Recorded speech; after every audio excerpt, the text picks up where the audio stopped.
ईश्वर से हमने मुलाकात की है, मन भावनी सी मधुर बात की है।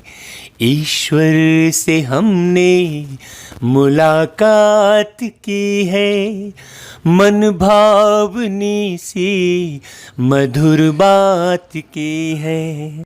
मिली है खुशी हमको प्रभु से मिलन की, मिली है खुशी हमको प्रभु से मिलन की। वरदानों की हम पे बरसात की है, ईश्वर से हमने मुलाकात की है, मन भावनी सी मधुर बात की है ना भाई। आप लोगों का भी यही अनुभव है ना? जितने भी आप भाई बहन मुरली सुन रहे हो सबको यही अनुभव है ना भाई? सब एकदम खुश हैं। देखो, जितनी ज़्यादा आप मुरली सुनेंगे और जितना मगन होकर सुनेंगे और पूरा पूरा सुनेंगे, उतना ही आपको योग लगाने की मेहनत नहीं लगेगी। और जितनी ज़्यादा बार मुरली सुनेंगे, मुरली में मगन होना ही बाबा की याद करना कहलाएगा। हाँ, एकदम लगन मुरली पर ही हो। और ऐसा नहीं कि सवेरे मुरली सुन लिए फुर्सत हो गई।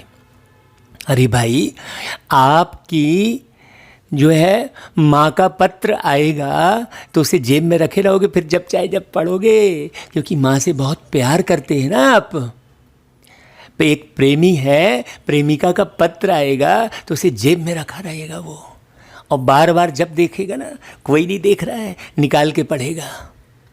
तो अभी तो आपको वो पत्र पूरे विस्तार से अर्थ सहित प्यार में डूबकर सुनने मिल रहा है। आपको तो पढ़ने की भी मेहनत नहीं है, चश्मा भी नहीं लगाना है आपको कोई है। कानों को बस दुरुस्त रखो। जीवन का निर्माण वास्तव में कानों से होता है, आँखों से भी नहीं। हाँ, क्योंकि बाबा तो दिखता नहीं है इन आँखों से, लेकिन वाणी तो सुनने मिल रही है ना। तो कानों को दुरुस्त रखो। इसलिए बाबा ने कहा, बच्चे सुनी सुनाई बात पर भरोसा मत करो। दुनिया में देख कर भरोसा करना, लेकिन बाबा को बिना देखे भरोसा करो। है बड़ी गहरी गंभीर बात। तो हम क्या करते हैं, निंदा की बात बड़े गौर से सुनते हैं, कान खड़े करके। नहीं, आप निंदा की बात कान खड़े करके सुनेंगे तो दानी नहीं बन पाएंगे ना। तो निंदा की बात सुनना नहीं है, सुनना ही नहीं है। बाबा ने कहा कि बच्चे, आपको निंदा की बात सुनना ही नहीं है। सारी बिगाड़ निंदा से ही है। देख लो, रामचंद्र जी की राजगद्दी काहे में गई? निंदा सुनी ना कैकेयी ने। मंथरा ने निंदा करी, अरे वो कौशल्या के बेटे को राजगद्दी मिल रही है और तू चुप बैठी है, ऐसी निंदा करी ना। और उसने सुन लिया तो देखो कितना बड़ा बिगाड़ हुआ। सारे जीवन पछताई वो कैकेयी, ये दिखाया है। मंथरा मने जिसका मन थरथराता है। कब थरथराएगा? जब आप निंदा करोगे। तो ना तो निंदा करो और ना निंदा सुनो। अगर निंदा सुनोगे, निंदा करोगे, तो मीठी सी बाबा की याद भरी निंदिया नहीं आएगी। हाँ, निंदा सुन के ही तो बेचैन होते हैं आप। तो प्यार भरी मीठी निंदिया लेनी है तो निंदा करना और निंदा सुनना दोनों बंद कर दो। बिल्कुल पूरा फुल स्टॉप लगा दो। यही है बाबा की याद, बाबा की बिंदु रूप याद। निंदा वाले जितने मटेरियल हैं सबको ख़त्म कर दो, बिंदु लगा दो। है ना भैया। हाँ, फिर आज कौन सी तारीख है आप नोट करना। आज तारीख है नंबर 1 पुरुषार्थ करके अष्टरत्नों में आकर 21 जन्मों की रजाई पालो, ये तारीख है आज। हाँ, है ना भाई, नंबर 1 पुरुषार्थ करके अष्टरत्नों में आकर और 21 जन्मों की रजाई पालो, आज वो तारीख है। आज की तारीख भूलना नहीं भाई। जो ऐसा पुरुषार्थ करेगा वो पूरे महीने की मुरली को बहुत लगन से मगन होकर सुनेगा और दूसरों में भी लगन पैदा करेगा भेज भेज कर। और केवल भेज ही बस मत दो, भेजने के बाद सामने वाले को बहुत प्यार से फ़ोन करो कि भैया ये भावार्थ सहित मुरली को सुनकर आप जो है बहुत आगे निकल जाएंगे, है ना भाई। बाबा कहता है चात्रक बनो। हाँ, क्योंकि डायरेक्ट बूंद किसको मिलती है? चात्रक पक्षी को दिखाया गया है। वो उसके लिए बिल्कुल तपस्या करता रहता है कि जब तक बारिश की पहली बूंद वो नहीं ले लेगा तब तक वो कहीं भी इधर उधर जाएगा नहीं। तो ऐसे वो पक्षी चात्रक कौन है? वो आत्मा पंछी आप लोग हो चात्रक। एक एक बूंद उठाओ। ऐसा हड़बड़ी से मुरली मत सुनो, अधूरी मुरली मत सुनो, 10 मिनट की 5 मिनट की सुन लिए, चलो अब इस काम करने के बाद सुनेंगे, नहीं। काम को भूल जाओ पूरी तरह से, पूरा फ्री होकर मुरली सुनो। 1 घंटा पूरा, 1 घंटा इत्मीनान से बैठो और बाबा की याद करते हुए मुरली सुनो। तब आपका पुरुषार्थ कुछ ऊंचा जाएगा, नहीं तो कोई फ़ायदा नहीं है। इतने ऊंचे विश्वविद्यालय में आपको फ्री में एडमिशन मिल गया है तो वैल्यू नहीं है। हाँ, विश्वविद्यालय, प्रजापिता माने पूरे प्रजा के पिता की विश्वविद्यालय है। ब्रह्मा कुमारी माने ब्रह्मा की कुमारियाँ, सब हैं ब्रह्मा की कुमारियाँ, आत्मा सब कुमारियाँ। हाँ, बहुत अच्छे से समझना भाई। नहीं तो आप क्या करते हो? आप बस शरीर रूप में कुमारी और कुमार का अंतर करते रहते हो, अधर कुमारी और अधर कुमार का अंतर करते हो। ब्रह्मा कुमारी माने सभी आत्माएं ब्रह्मा कुमारी, और ब्रह्मलोक का रहने वाला शिव बाबा ब्रह्मा के तन में आया।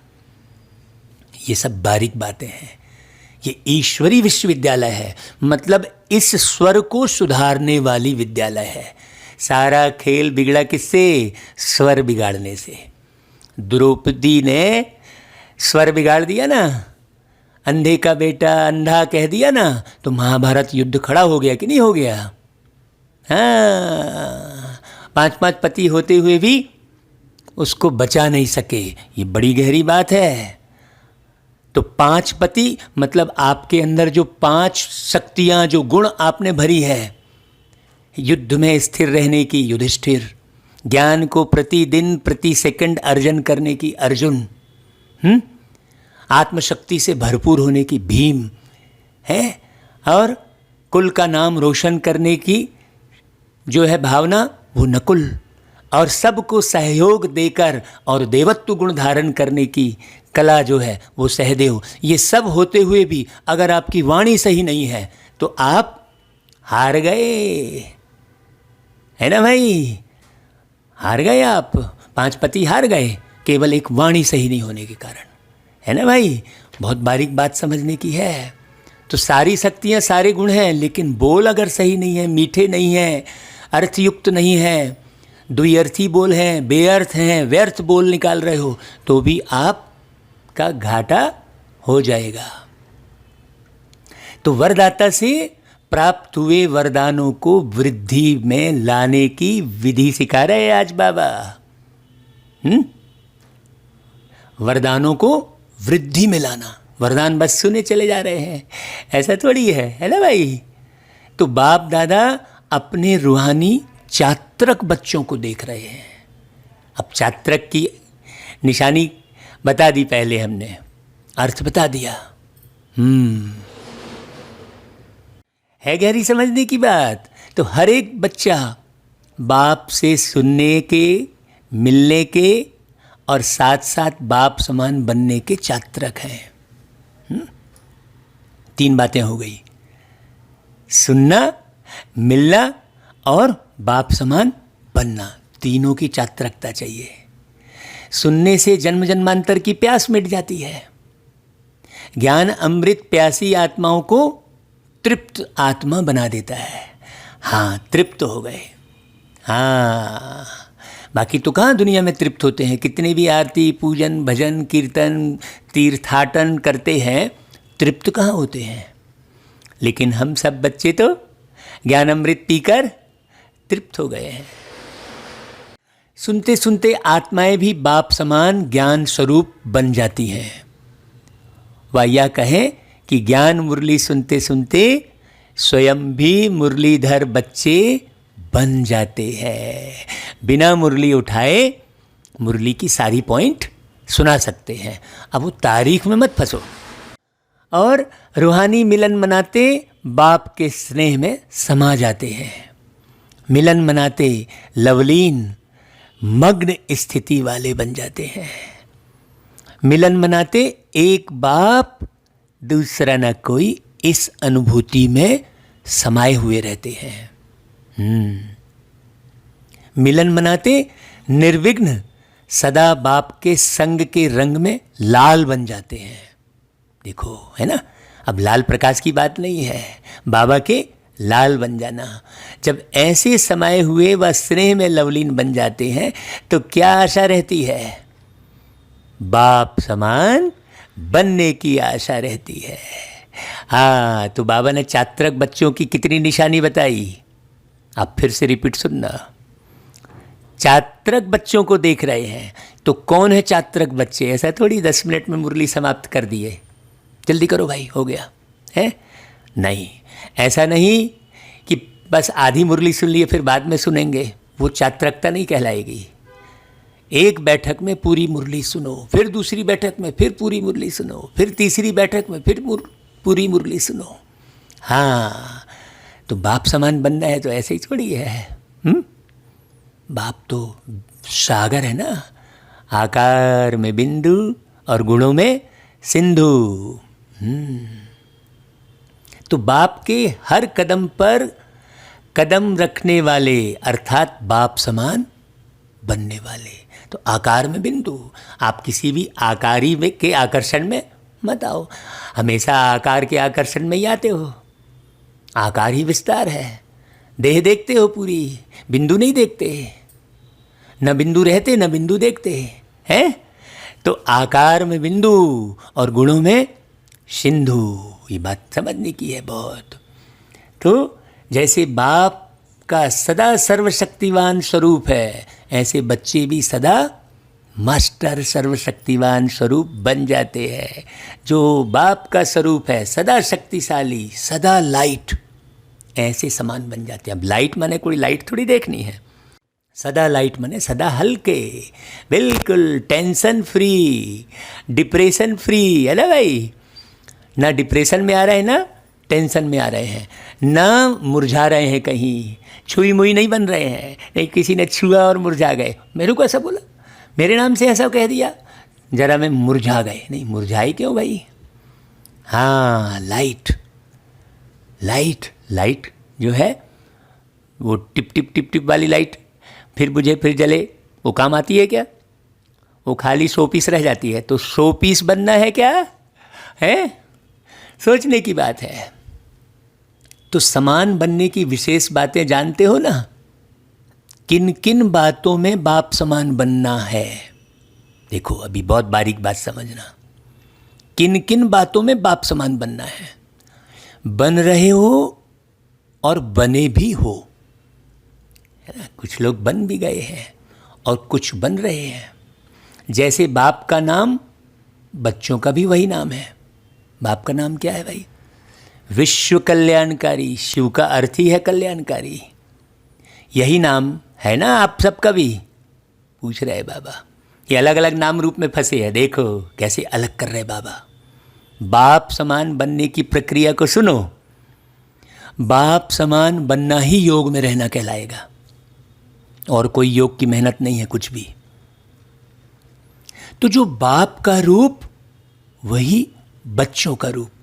दुनिया में भी अगर बाप के समान बच्चा होता है ना तो लोग बहुत खुश होते हैं, ये वाह ये तो पूरा पूरा अपने बाप के समान है, बड़ा खुश होते हैं, तारीफ करते हैं, है ना भाई। लौकिक में भी क्यों? क्योंकि बाप को तो बहुत लोग जान रहे होते हैं, बच्चा को सब लोग जानते नहीं हैं। और बच्चा यदि बाप समान व्यवहार करे, बाप से भी अच्छा व्यवहार करे मान लो, तो बाप से भी ज़्यादा नाम बच्चे का हो जाता है। हाँ, तो जो बाप का रूप वही बच्चों का रूप, जो बाप के गुण वह बच्चों के। बाप के हर गुण को धारण करने वाले ही बाप समान बनते हैं। हर गुणों को धारण करना बाप के। जो बाप का कार्य वह बच्चों का कार्य। अभी सोचो बाप का क्या कार्य है, बाप क्या कार्य कर रहे हैं, सोचो। निंदा, ग्लानि, स्तुति इसमें पड़े हैं क्या बाप? हाँ, सोचो। सब बातों में बाप समान बनना है। लक्ष्य तो सभी का वही है ना। पूछ रहे बाबा, सम्मुख रहने वाले नहीं लेकिन समान बनने वाले। हाँ देखो, क्लियर हो गया। ऐसे थोड़ी है कि हाँ हम जो है बस योगी तपस्वी लोगों के साथ है तो बस पार लग जाएंगे। साथ रहने वाले नहीं भाई, समान बनने वाले। सम्मुख रहने वाले नहीं कि सामने सामने हो रहे हैं, दादी दादी दादी दादी, भाई जी सामने सामने हो रहे हैं, हाँ अपने को आगे कर रहे हैं, है ना भाई। और शो कर रहे हैं, देखो ये मेरी दादी जी के साथ फोटो। दादी जी के साथ फोटो रहने से क्या हो जाएगा भाई? है दादी समान बनकर दुनिया को दिखाने से सेवा होगी। दादियाँ बाप समान बनी, ब्रह्मा बाबा बाप समान बने, है ना भाई। अब बहुत लोग ब्रह्मा बाबा के साथ फोटो खिंचाए हैं तो ऐसा थोड़ी है। बाबा स्पष्ट कह दे रहे हैं कि सम्मुख रहने वाले नहीं लेकिन समान बनने वाले हैं। इस पॉइंट पर थोड़ा गौर करना। इसको ही कहा जाता है फॉलो फादर करने वाले। तो अपने को चेक करो, सब बातों में कहाँ तक बाप समान बने हैं। चेक करो भाई, कौन कौन चेक कर रहा है भाई बाप समान बनना। हाँ, कल की मुरली में हमने कहा था कि आप डायरी बनाओ और आधी डायरी में अपनी पूरी कमी कमजोरी लिखो और आधी डायरी में आप क्या क्या प्राप्त हुआ है अभी तक वो लिखो। ऐसी चेकिंग करो। हाँ, फिर देखो, मान लो 100 पेज की आपने कॉपी ली है तो 50 पेज उसमें अपनी कमी कमजोरियाँ का भरो। पहले तो कमी कमजोरी का भर दो पूरा, फिर देखो 50 से ज़्यादा तो नहीं हो रहा है, हैं? 50 से कम तो नहीं हो रहा है। अगर इधर कम है इधर ज़्यादा है तब तो फ़ायदे में हो, या इधर पूरा कोरा कोरा है और इधर पूरा भरा हुआ है तब तो पूरे पूरे फ़ायदे में हो। तो ऐसी चेकिंग करो। लिखो, रचयिता बाप के बच्चे हो, रचना करो। रचना काहे के लिए? स्व परिवर्तन करने के लिए रचना, स्वदर्शन करने के लिए रचना। उस रचना को खुद ही देखो। हाँ, मेरा कोई चिंतन पढ़ ले, नाम ले ले, मेरा नाम हो जाए, नहीं। इस बात को मद्देनज़र रखते हुए रचना करोगे तो वो रचना कोई काम की नहीं रहेगी। स्व परिवर्तन के लिए रचना करो, स्वदर्शन के लिए रचना करो। हाँ, अब ये YouTube पर प्रसारण का है, चलो भाई सेवा हो रही है, नहीं तो हम सारा दिन मालूम क्या करते हैं, ये जो रिकॉर्डिंग करते हैं ना उसी को फिर पुनः सुनते हैं तो बारीक मालूम पड़ता है। तो वो क्या हुआ? स्वचिंतन में ही है। जो हमने चिंतन किया है, जो बाबा की मुरली का अर्थ बताया है ना भाई, उसको बार बार स्वदर्शन करते हैं कि मैं बोल तो रहा हूँ बड़े अच्छे से, क्या मैं जो बोल रहा हूँ वैसा बन रहा हूँ कि नहीं, ये करते हैं। कान में हेडफोन लगा के चुपचाप सुनते हुए कार्य करते रहते हैं।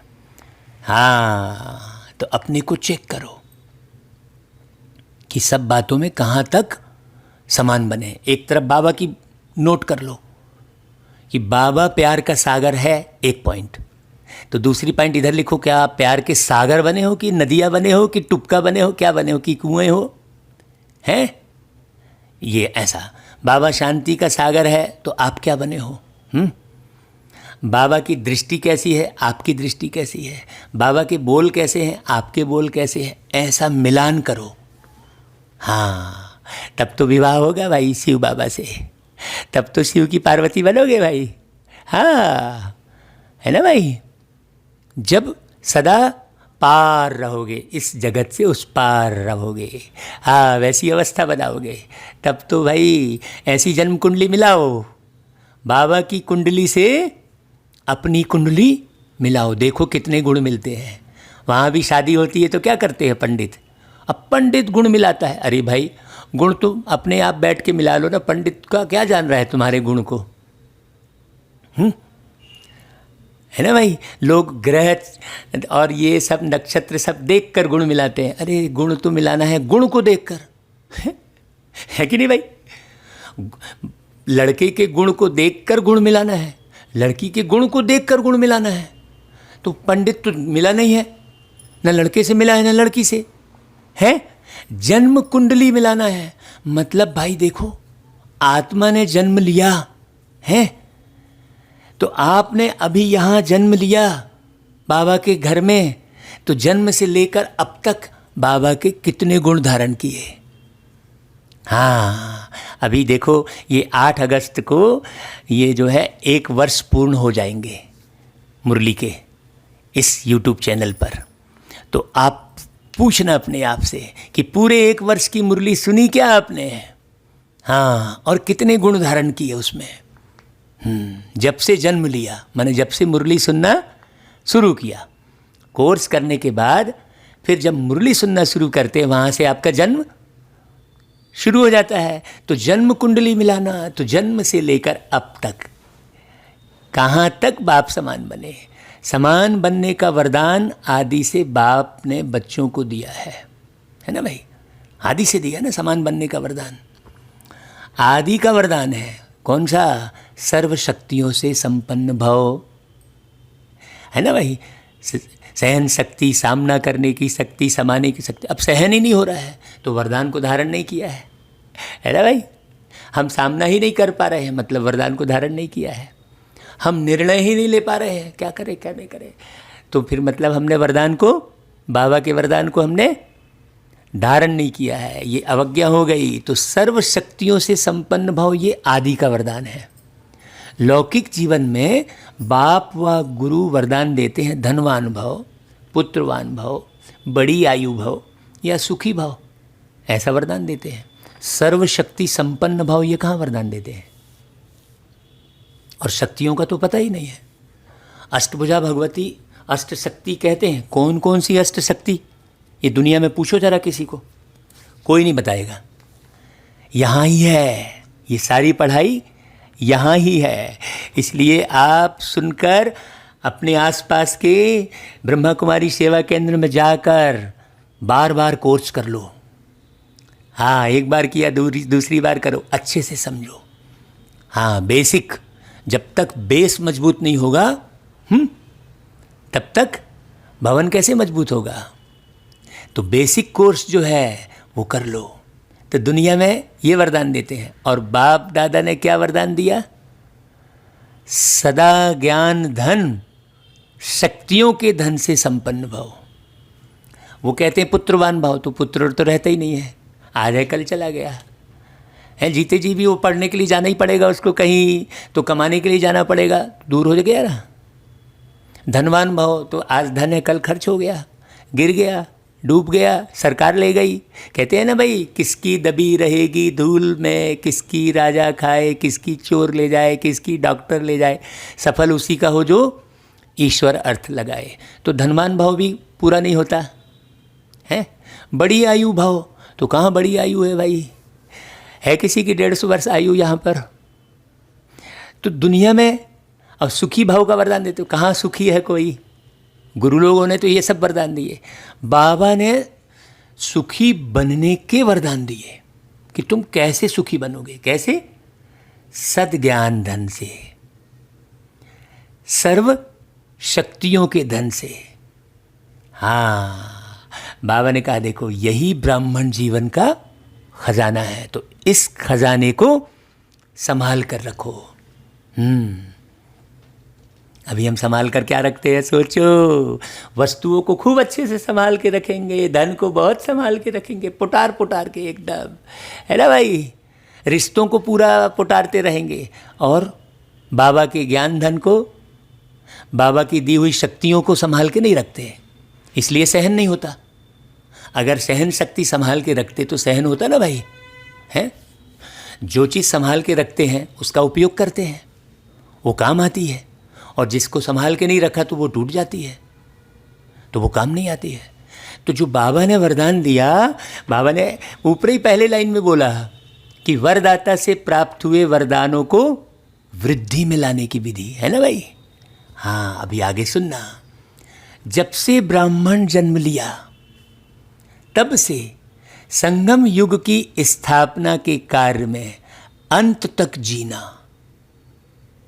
संगम युग में अंत तक जीना अर्थात बड़ी आयु भव, मरना नहीं। कौन सा मरना नहीं, विषय विकारों में नहीं मरना, अंत तक जीना। मतलब बाबा तो आत्मा देख के बात कर रहे हैं ना भाई। फिर नहीं तो लोग बोलने लगते हैं, अरे फिर दादियाँ कैसे पहले चली गई। अरे वो मरी थोड़ी भाई, यहाँ तो तुम विषय विकार में जाके मर जा रहे हो बार बार। फिर क्रोधित हो गए, फिर असहनशील हो गए, है ना भाई। तो बड़ी आयु भाव का अर्थ कितना गहरा है ना भाई। बीच में अगर ब्राह्मण जीवन से निकल पुराने संस्कारों या पुराने संसार में चले जाते हैं तो इसको कहा जाता है जन्म लिया लेकिन छोटी आयु वाले, क्योंकि ब्राह्मण जीवन से तो मर गए ना। कोई कोई ऐसे भी होते हैं जो कोमा में चले जाते हैं। हाँ, अरे अरे क्या बात बोल रहे हैं, देखो बाबा। होते हुए भी ना के बराबर होते हैं, और कभी कभी जाग भी जाते हैं, लेकिन वह जिंदा होना भी मरने के समान ही होता है। बहुत गौर करना। हाँ, तो बड़ी आयु भव अर्थात सदा आदि से अंत तक ब्राह्मण जीवन व श्रेष्ठ दिव्य जीवन की सर्व प्राप्तियों में जीना। किस में जीना, सर्व प्राप्तियों में जीना, खुशी में जीना, आनंद में जीना, प्रेम में जीना, है ना भाई। हाँ, ज्ञान के खजाने को साथ रख के जीना, है ना भाई। हाँ, नहीं तो एक तरफ किनारा कर लिए, गुपचुप हो गए, बोले हम योग में हैं, वो बोले एकांत में चले गए हैं भाई जी, वो बहन जी एकांत में चले गए हैं। और वैसा काहे का एकांत है भाई, है। एकांत मतलब एक के अंत में जाना, एक के अंत में, मतलब एक के अंत में मतलब बाबा की जितनी भी विशेषताएं हैं पूरी पूरी हैं, शुरू से लेकर आखिरी तक की जितनी विशेषताएं बाबा की हैं वो सब धारण करना, उसे कहेंगे एकांत में जाना। जितने भी गुण हैं वो सब धारण करना, उसे कहेंगे एकांत में जाना। है ना भाई। तो श्रेष्ठ जीवन की सर्व प्राप्तियों में जीना, बड़ी आयु के साथ साथ निरोगी भाव का भी वरदान आवश्यक है। अगर आयु बड़ी है लेकिन माया की व्याधि बार बार कमज़ोर बना देती है तो वो जीना भी जीना नहीं है, है। वो गीत है ना, मेरे पास आओ मेरे दोस्त एक किस्सा सुनो। ये भी तो किस्सा है, कई साल पहले की एक बात है। भयानक सी अंधेरी रात। तो भयानक सी अंधेरी रात कौन सी है भाई, ये एक विकारों की रात, कलयुग की रात, भयानक सी अंधेरी रात है ना। घने जंगलों से गुजरता हुआ कहीं जा रहा था। ये कांटों का जंगल है, इसमें हम कहाँ जा रहे हैं, इसमें परम धाम की ओर जा रहे हैं। हाँ, बड़ी बात है, गहरी गहरी। तो माया की व्याधि बार बार कमज़ोर बना देती है, तो ये जीना भी कोई जीना है लल्लू, ऐसा कहते हैं, है ना। मेरे सामने आ गया एक शेर, ऊपर ऐसा करते हैं ना गीत में, है। अरे लेकिन आप तो जिंदा हो, अरे तो ये जीना भी कोई जीना है क्या, है ना। सोचने की बात है, अभी बहुत गहराई है इसमें। तो बड़ी आयु भाव के साथ सदा तंदुरुस्त रहना अर्थात निर्विघ्न रहना। हाँ, किसी विघ्न के वशीभूत नहीं होना। इसने ऐसा क्यों बोल दिया, उसने ऐसा क्यों कर दिया, उसी चिंतन में लगे बैठे हैं तो फिर बाबा की याद कब आएगी भाई। बार बार उलझन में वह दिल शिकस्त की स्थिति के बिस्तर हवाले नहीं होना है। देखो क्या प्यारी वाणी चल रही है बाबा की। बार बार उलझन में वह दिल शिकस्त की स्थिति में। हाँ, जो कोई बीमार होता है तो बिस्तर हवाले होता है ना, तो यहाँ कौन सा बिस्तर बोल रहे हैं बाबा? दिल शिकस्त वाला बिस्तर। बहुत लोग दिल शिकस्त हो जाते हैं। छोटी छोटी उलझन तो चलते फिरते भी खत्म कर देते हो, लेकिन जब कोई बड़ी समस्या आ जाती, उलझन में आ जाते, दिल शिकस्त बन जाते हो, तो मन की हालत क्या होती है? हाँ, जैसे शरीर बिस्तरे के हवाले होता है तो कोई दिल नहीं होती है उठने की, चलने की, व खाने पीने की कोई दिल नहीं होती है।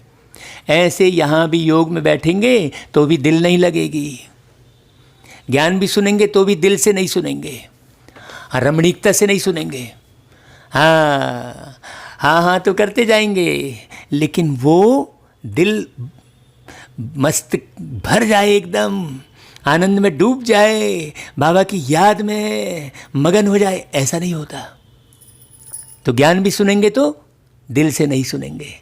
किसकी मुरली है, कौन सुना रहा है, इस सब चक्कर में पड़ेंगे हैं। जो इस चक्कर में पड़ेगा हैं, हाँ, वो सतयुग में तो बिल्कुल नहीं पहुंच सकेगा। बिल्कुल गारंटी समझना भाई। भाई बाबा करा रहा है ना, नहीं हमारे पास कहाँ से योग्यता आ गई भाई? कराने वाला करा रहा है। बाबा दादियों से करा सकता है तो आपसे भी करा सकता है। बाबा को तो सब बच्चों से कराना है, क्योंकि बाबा कहता है स्पेशल, मेरे तो सब बच्चे हैं। हाँ, तो बहुत गहरी बात है। तो सेवा भी दिल से नहीं करेंगे अगर ज्ञान को दिल से नहीं सुनेंगे तो। दिखावे से व डर से, लोक लाज से करेंगे फिर सेवा। हाँ, अरे यार ये नहीं करूँगा ना तो बहन जी क्या बोलेगी, हैं? नहीं नहीं भाई जाना ही पड़ेगा, मैं बहन जी को बोल दिया था भाई। तो दिल से नहीं था तो यही सब संकल्प चलते रहेंगे। हाँ, वो भागना जो है वो भागना नहीं कहलाएगा, और दिल से भागना, हाँ, भाग भाग के सेवा करना कहते हैं। तो सोचो, दिखावे से व डर से, लोक लाज से करेंगे, इसको सदा तंदुरुस्त जीवन नहीं कहेंगे। तो बड़ी आयु भव अर्थात निरोगी भव इसको कहा जाता है। अब आप शरीर के रोग को लेकर बाबा से कहोगे बाबा मेरी कमर दर्द दे रही है, वो कैसे ठीक हो, तो बाबा थोड़ी है? सोचने की बात है। बाबा कोई शरीर का डॉक्टर थोड़ी है, हैं? पुत्रवान भव व संतान भव ये कहते हैं। तो आपके संतान हैं, 2-4 बच्चे नहीं पैदा किए हैं। बहुत गहरे से सुनना, संतान भव का वरदान है ना, तो 2-4 बच्चों का वरदान नहीं मिलता है, लेकिन जब बाप समान मास्टर रचयिता की स्टेज पर स्थित हो तब तो यह सब अपनी रचना लगती है। फिर फलाने सेंटर का है, ढिकाने सेंटर का है, ये भाव नहीं आएंगे। वो उस शहर का है, वो हमारा इस शहर का नहीं है, ये सब भाव नहीं आएंगे। जब सारा भारत ही एक है ना, सारा विश्व ही भारत होगा कह रहे हैं बाबा, तो फिर सोचने की बात है। तो 2-4 बच्चों का वरदान नहीं मिलता।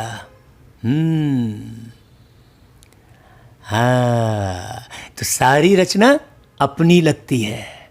बेहद के मास्टर रचयिता बनना, यह बेहद का पुत्रवान भव संतान भव हो जाता।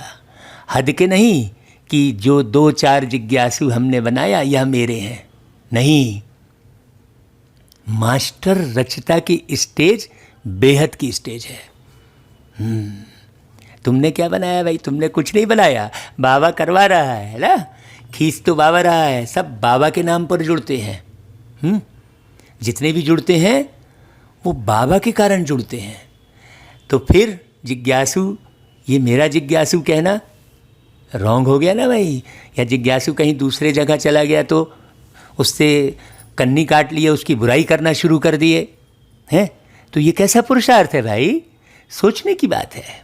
बाबा मुरली में कहता है देखो, कि किसी भी आत्मा को व प्रकृति के तत्वों को भी अपनी रचना समझ विश्व कल्याणकारी स्थिति से हर एक के प्रति कल्याण की शुभ भावना, शुभ कामना रहती है। हाँ, वो ये नहीं बोलेंगे अरे उससे मत मिलना, उससे मत जुड़ना, है ना भाई। रचना की रचना प्रति यही भावनाएं रहती हैं। हाँ, जब बेहद के मास्टर रचयिता बन जाते हो तो कोई हद की आकर्षण आकर्षित नहीं कर सकेगी। ना किसी वस्तु में आकर्षण होगा, न व्यक्ति में, न वैभव में, हाँ, न पद में, न पोस्ट में, न नाम में, न मान में, न शान में, कहीं भी आकर्षण नहीं होगा। हाँ, न साधनों में। हाँ, सदा अपने को कहाँ खड़ा हुआ देखेंगे। हाँ, जैसे वृक्ष का रचता बीज जब वृक्ष की अंतिम स्टेज आती है तो वह बीज ऊपर आ जाता है ना, आता है ना भाई ऊपर। ऐसे बेहद के मास्टर रचयिता सदा अपने को इस कल्प वृक्ष के ऊपर खड़ा हुआ अनुभव करेंगे। भाई वही बीज फल के अंदर आ जाता है ना, जो ऊपर आता है फल। फल तो सबसे लास्ट में ऊपर में आता है ना, है। टाल टालियाँ निकलती है, फिर पत्ते निकलते, फिर फल तो लटकता है ना पूरा। हाँ, तो उसमें भी तो बीज आ जाता है। तो बाप समान बनना मतलब बाबा की जैसी वाणी। अब वो बीज हमारे में समा गया, हम फल बन गए, ऊपर में बैठने वाले। जब हम फल बन गए तो सब यूज करेंगे ना भाई हमारा फल को तो पाने का सबको अधिकार है। तो मैं सबसे स्नेह भरे मिलूंगा। जैसे फल बिल्कुल क्या होता है, फल क्या करता है, अपने आप को पूरा समर्पित कर देता है। फल करता है, हाँ, और ताकतवर बना देता है। ऐसा ही आप सब पर बलिहार जाओ, सब पर बलिहार जाओ। कोई भी आपको पाकर फलीभूत हो जाए। हाँ, फल खाकर जैसे खुश हो जाते हैं तो अनुभव करेंगे कौन, जो मास्टर रचयिता होंगे। तो बाप के साथ साथ वृक्ष के ऊपर मास्टर बीज रूप बन शक्तियों की, गुणों की, शुभ भावना, शुभ कामना की, स्नेह की, सहयोग की किरणें फैलाएंगे। किरणें फैलाएंगे मतलब क्या हुआ भाई? किरणें फैलाएंगे मतलब ऐसा बैठ के किरणों का अनुभव करते रहेंगे क्या? लाल रंग की किरणें, पीले रंग की किरणें, हरी रंग की किरणें। सोचो, बाबा किरणें फैलाएंगे का मतलब क्या हुआ? एकदम हल्के लाइट रूप में होकर शुभकामना। जरा भी किसी की जो है कमी कमजोरी अंदर आत्मसात नहीं की है ना? हाँ, जैसे सूर्य ऊंचा रहता है तो सारे विश्व में स्वतः ही किरणें फैलती है ना। वो थोड़ी कोई बैठ के फैला रहा है, ऊपर है। ऐसे मास्टर रचयिता, मास्टर बीज रूप बन सारे वृक्ष को किरणें व पानी दे सकते हो। अब किरणें क्या है और पानी क्या है भाई? समझने की बात है। बाबा ने तो पानी भी कह दिया, तो क्या पानी आप फैलाएंगे क्या? पानी महसूस करेंगे क्या? सोचने की बात है। प्यार, प्यार, निर्मलता। पानी मतलब निर्मलता। पानी मतलब कहते हैं ना, पानी रे पानी तेरा रंग कैसा, जिसमें मिला दो उसी के जैसा, कहते हैं ना भाई। तो हर रंग में रंग गए। हाँ, किसी से कन्नी नहीं काटे हैं, बूढ़े में बूढ़े बन गए, बच्चे में बच्चे बन गए, है ना भाई, युवा में युवा बन गए। ऐसा ये शरीर के भान में तुम फिर अपनी आयु देखते रहते हो। नहीं नहीं नहीं, मैं तो बूढ़ा हूँ, मैं बच्चों के साथ कैसे बैठूँ, है मैं युवाओं के बीच कैसे बैठूँ? नहीं भाई, सब में रंग जाना। तो कितनी संतान हुई? सारी विश्व आपकी रचना हो गई ना। तो मास्टर रचता भव, इसको कहते हैं पुत्रवान भव। तो कितने वरदान हैं? इसको ही कहा जाता है बाप समान बनना। जन्मते ही यह सब वरदान हर एक ब्राह्मण आत्मा को बाप ने दे दिए हैं। वरदान मिले हैं ना, वह अभी मिलने हैं। भाई कमेंट करके बताओ बाबा को, बाबा हमको सारे वरदान मिल गए, हमने संभाल के भी रखे हुए हैं। तो जब कोई भी वरदान किसी को भी मिलता है तो वरदान के साथ वरदान को कार्य में लगाने की विधि भी सुनाई जाती है कि भाई ये लो फल, इसको ऐसे ऐसे खिलाना, ऐसे दिखाते हैं ना भाई भागवत कथा में। आत्मदेव ब्राह्मण को एक संत मिले, उन्होंने फल दिया, तो वरदान को विधि भी सुनाई जाती है कैसे फॉलो करना। अगर वह विधि नहीं अपनाते तो वरदान का लाभ नहीं ले सकते। ऐसे थोड़ी कि वरदान बस लिखते ही बैठे रहना है। तो वरदान तो सभी को मिला हुआ है, लेकिन हर एक वरदान को विधि से वृद्धि को प्राप्त कर सकते हैं। वृद्धि को कैसे प्राप्त कर सकते हैं? उसकी विधि सबसे सहज और सबसे श्रेष्ठ यही है। बताओ भाई कैसी? जैसा समय उस प्रमाण वरदान स्मृति में आए। हाँ, और स्मृति में आने से समर्थ बन जाएंगे और सिद्धि स्वरूप बन जाएंगे। जितना समय प्रमाण कार्य में लगाएंगे उतना वरदान वृद्धि को प्राप्त करता रहेगा। समय प्रमाण कहाँ पर कौन सा वरदान लगाना है, अर्थात सदा वरदान का फल अनुभव करते रहेंगे। इतने श्रेष्ठ शक्तिशाली वरदान मिले हुए हैं, न सिर्फ अपने प्रति कार्य में लगाए फल प्राप्त कर सकते हो, लेकिन अन्य आत्माओं को भी वरदाता बाप से वरदान प्राप्त कराने के योग्य बना सकते हो। यह संगम युग का वरदान 21 जन्म भिन्न रूप से साथ में रहता है। यह संगम का रूप अलग है और 21 जन्म यही वरदान जीवन के हिसाब से चलता रहता है। हाँ, वहाँ पता भी नहीं रहता है। हाँ, तो लक्ष्मी नारायण, राधे कृष्ण, सीताराम, इन सब ने वरदान प्राप्त किया है शिव बाबा से। हम तो बस उनको देख रहे हैं, वाह आप महान हो महान हो, लेकिन वो महानता कहाँ से हासिल की उन्होंने, ये समझने की बात है। तो 21 जन्म वही वरदान जीवन के हिसाब से चलता रहता है, लेकिन वरदाता और वरदान प्राप्त होने का समय अभी है, फिर उसके बाद नहीं मिलेगा। तो यह चेक करो कि सर्व वरदान कार्य में लगाते सहज आगे बढ़ रहे हो। चेक करो अपने आप को।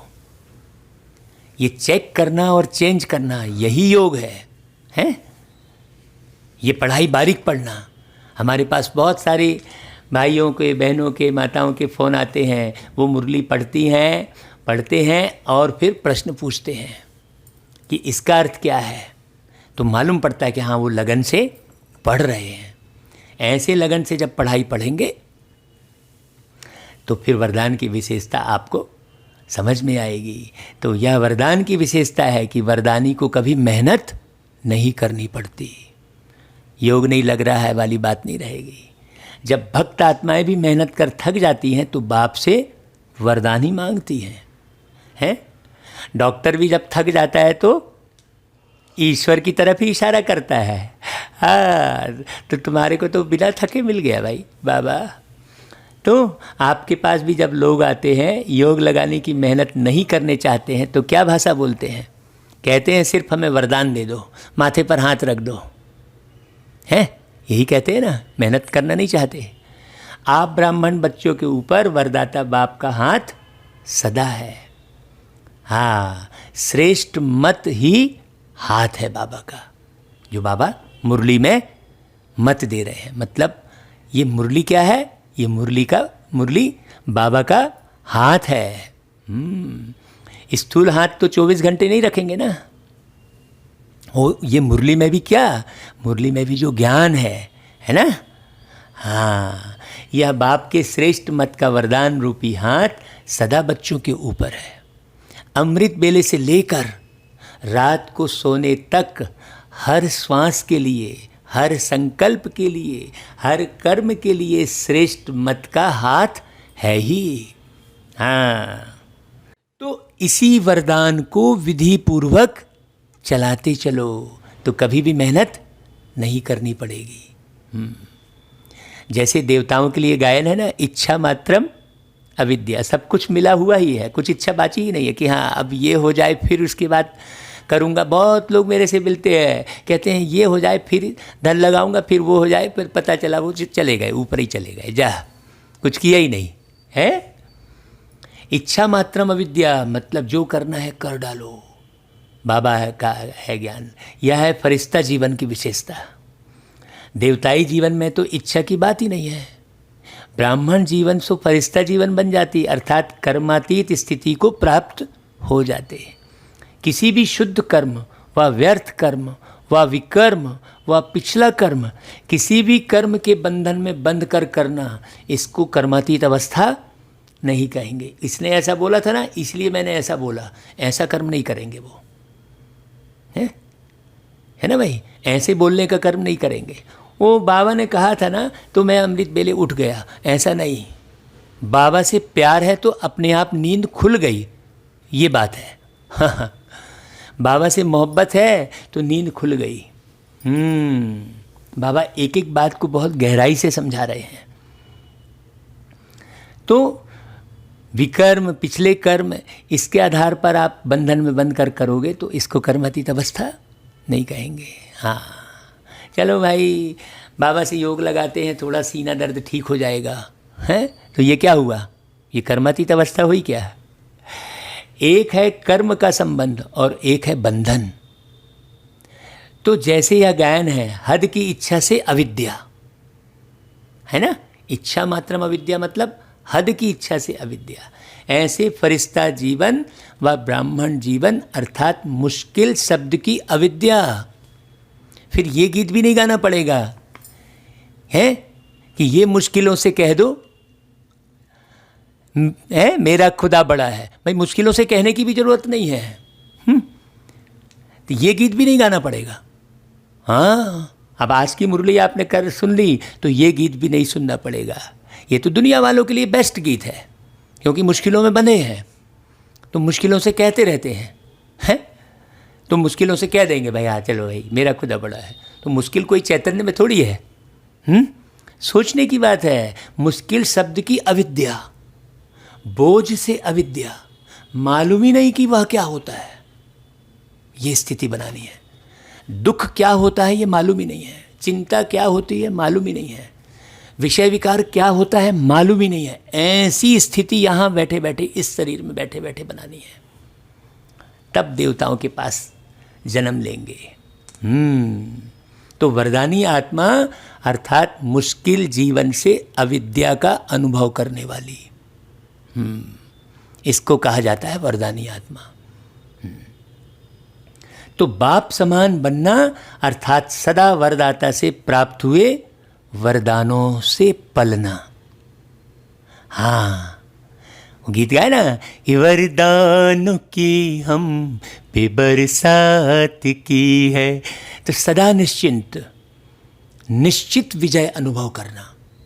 सदा क्या अनुभव करना? निश्चित विजय अनुभव करना। हाँ, डामाडोल नहीं होना। ठीक है, जो मिलेगा तो मिल जाएगा, सतयुग में तो आ ही जाएंगे। ठीक है, हम नहीं, इतना हमको नहीं सुनना है। कई ऐसा होते हैं ना, वो नहीं सुनेंगे पूरी मुरली ढंग से। हाँ, कई बच्चे पुरुषार्थ तो बहुत अच्छा करते हैं, लेकिन पुरुषार्थ का बोझ अनुभव होना यह यथार्थ पुरुषार्थ नहीं है। हाँ, अटेंशन रखना यह ब्राह्मण जीवन की विधि है, लेकिन अटेंशन टेंशन में बदल जाता है कि तुम कितने घंटे योग लगाते हो बताओ, ये वो क्या हो गया। है ना भाई, अमृत बेले नहीं उठ पाए तो उसका टेंशन हो गया। अरे तो टेंशन करने के लिए अमृत बेले नहीं उठे तो ऐसा टेंशन थोड़ी हो जाए भाई, है भाई, नहीं उठ पाए तो अब आपको उठना है, ये फाइनल करना है। नहीं उठ पाए उसका टेंशन करना, हताश हो जाना, डिप्रेशन में आ जाना कि अरे मैं मुरली नहीं सुन पा रहा हूँ, मैं क्या करूँ, कहाँ ऐसा हुआ, ऐसा माथा मारना नहीं, है ना भाई। हाँ, नेचुरल अटेंशन नहीं रहता, इसको भी यथार्थ अटेंशन नहीं कहा जाएगा। नेचुरल अटेंशन चाहिए ना भाई। जैसे जीवन में स्थूल नॉलेज रहती है कि यह चीज़ अच्छी है, यह बात करनी है, यह नहीं करनी है, ऐसा रहता है ना भाई। तो नॉलेज के आधार पर जो नॉलेजफुल होते हैं उनकी निशानी है, उनको नेचुरल अटेंशन रहता है। या खाना है या नहीं खाना है, या करना है या नहीं करना है। हाँ भाई, यह चीज़ नहीं खाना है मैंने नहीं खाना है, ऐसा थोड़ी कि आदत के वशीभूत होकर खा लिए हमने। या नहीं खाना है ये पूरी समझ में आ गया है ना भाई। बाबा स्पष्ट देखो, खाना पीना चलना सब सिखा रहा है? या करना है या नहीं करना है, बस। हर कदम में टेंशन नहीं रहता कि यह करूं या नहीं करूं, वो फाइनल रहता है ना भाई। या खाऊं या नहीं खाऊं, ऐसे चलूं व नहीं, ऐसा थोड़ी है। नेचुरल नॉलेज की शक्ति से अटेंशन रहता है कि भाई ये कांटा है उसमें नहीं चलेगा, वो है नेचुरल नॉलेज रहती है। भाई ये कड़वा है इसको नहीं खाऊंगा, ये जहर है इसको नहीं खाऊंगा, नेचुरल रहता है ना। भैया ये सर्प है इसके पास नहीं जाऊंगा, ये नेचुरल रहता है ना। और नहीं जाते हैं। ऐसा थोड़ी है कि जाके कटवा के फिर बोले कि हाँ अरे यार मुझे मालूम नहीं था, ऐसा थोड़ी है। हाँ, बाबा बहुत अच्छा उदाहरण दे रहे हैं। तो नेचुरल नॉलेज की शक्ति से अटेंशन है। ऐसे यथार्थ पुरुषार्थी का हर कदम हर कर्म में नेचुरल अटेंशन रहता है, क्योंकि नॉलेज की लाइट माइट स्वतः यथार्थ रूप से यथार्थ रीति से चलती है और यथार्थ रीति से चलाती है। तो पुरुषार्थ भले करो, अटेंशन जरूर रखो, लेकिन टेंशन के रूप में नहीं। हाँ, जनरली क्या होता है, मुरली सुनने का, सुनाने का, अमृत बेले उठने का, इधर उधर का नहीं खाने पीने का टेंशन हो जाता है। अरे यार उधर का नहीं खाना है, ओह नहीं भैया मैं नहीं चल सकता। अरे कई लोग तो बोले लहसुन प्याज नहीं खाना है, नहीं छोड़ देते हैं। बताओ, एक जरा सी लहसुन प्याज नहीं खाने में इतना बड़ा ज्ञान छोड़ देते हैं। क्या बात है भाई, सही में भाई। छोड़ेगा वो जो समझेगा नहीं, जो इस ज्ञान को फाइनल नहीं किया होगा। बाबा ने विजय अनुभव करने की बात कही ऊपर, निश्चित विजय अनुभव जो नहीं करेगा वो ये सब करेगा। तो बाबा कहते हैं कि भाई टेंशन जितना चाहते हो उतना करने नहीं देता है। जो बनने चाहते हो वह बनने नहीं देता है, और टेंशन को पैदा करता है बल्कि, क्योंकि जो चाहते हो वह नहीं होता है तो और टेंशन बढ़ता है। इसलिए भाई किसी भी चीज़ का टेंशन नहीं देना। टेंशन नहीं देना मतलब अलबेले हो जाने वाली बात नहीं है, छोड़ देने वाली बात नहीं है ना। तो पुरुषार्थ सभी करते हो, लेकिन कोई ज़्यादा पुरुषार्थ को भारी कर देते और कोई फिर बिल्कुल अलबेले हो जाते हैं। जो होना होगा हो जाएगा, देखा जाएगा, कौन देखता है कौन सुनता है। तो ना वह अच्छा और ना वह अच्छा है। इसलिए बैलेंस से बाप की ब्लेसिंग, बैलेंस वरदानों का अनुभव करो। सदा बाप का हाथ मेरे ऊपर है, इस अनुभव को सदा स्मृति में रखो। लेकिन हर कार्य बाप कराएगा, हम अलबेले हो गए, ऐसा भी नहीं है ना भाई। वो बाप कराएगा, अरे भाई करना है भाई आपको। हाँ, जैसे भक्त आत्मा स्थूल चित्र को सामने रखती है कि माथे पर वरदान का हाथ है, तो आप भी चलते फिरते बुद्धि में या अनुभव का चित्र सदा स्मृति में रखो। समझा? ऐसा नहीं कि वो हाथ वाला फोटो ही रखे हुए हैं।